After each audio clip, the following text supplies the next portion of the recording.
Good morning. This is a quick review of the um, drill press. You got to get one. Just get a drill press. Whether you get a really expensive one like a Delta or something like that, God, that'd be nice. Or a Grizzly. I think Grizzly makes one. I'm pretty sure. Or if you get a Ryobi one, Ryobi's really wonderful. I really like their products, but their battery line is not going to help you with a drill press. And besides that, just on merit, I don't care if they make a cordless drill press. I'll never buy one. Um, you need the power of a real big motor and a 110 plug at least for a drill press. This is the Central Machinery one from Harbor Freight. It's a 5-speed bench drill press. And this is adjustable. That's what the 5-speed means, is so that you can open this up and change the belts to different speeds so you can make it slower or faster depending on what kind of metal or wood you're working with. This does have a light built on it, and it's the same light bulb for like the last 7 years. And as you can see, it also has a depth gauge on here so you can adjust the depth. I broke that actually quite quickly. That's the only negative thing I have to say about it. So I upped the nuts so that this thing would stay out of my way. But and besides that, I was a machinist working for Dibonics up in Oregon. With Barry Redmond, who was my mentor. We machined out boxes and stuff like that, and I almost never ever set the depth on those. And it's just, you either learn how to use a drill press correctly or you don't. And it's just like MEKP with resin. I never measure it. I never use a little cup to see how much resin or catalyst I'm supposed to use, and I don't get hot resin. It works out every time. It's just strange. I just look outside. Sometimes I'll even lick my finger to be kind of humorous. And, I just look outside. I feel what it feels like, and that's how I know what the resin's supposed to be, the amount of catalyst I add. So, and I've never had an experiment where it went really terribly wrong. Not once. And I started doing fiberglassing in 1995. And it's the same thing goes with this.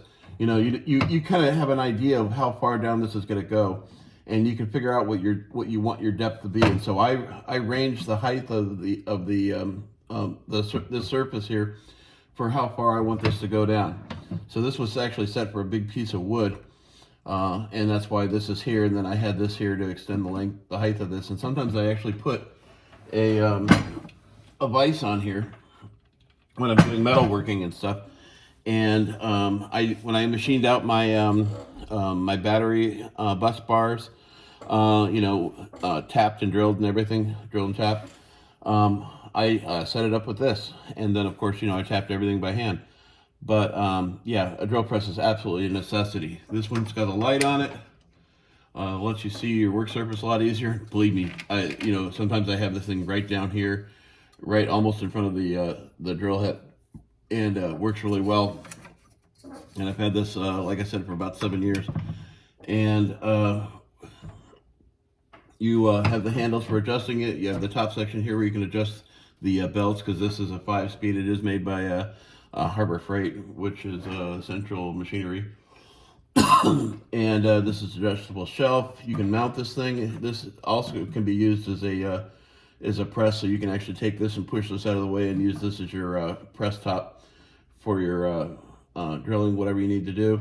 You can also, this is also got the slots in it, so you can actually mount something to this to make a larger platform surface. I'll probably actually end up doing that at some point or another. But I actually keep this loose like this. This is designed to be mounted down, but I keep mine loose because I can slide it around and get it out of the way.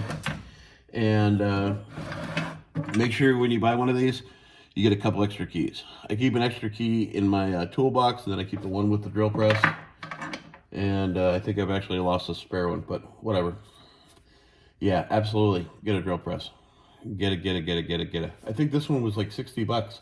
It's lasted me 7 years. So for those people out there that thinks all Harbor Freight stuff is garbage, if you've seen my videos on Instagram and YouTube for my car, when I built my bus bar, it was a bus bar for 400-pound batteries, or Group 12s, if you want to call it that way.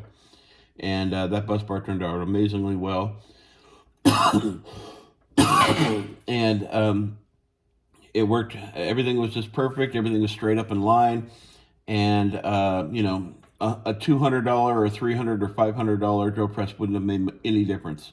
You know, basically you're buying it for the label. You know, if you want to put all the same label in your toolbox, it costs you several $1,000s to go for it. You know, if you got that kind of money to throw away. Practical people are going to buy what's going to work. And one of my buddies told me about this thing, and he said, "Yeah, I've had the same one for about 5 years, no issues." So I went and bought it, and here I am 7 years later, and mine still works really well. And yeah, I did break the depth gauge on it, but I honestly didn't use it, and I think I actually broke it because it got in the way.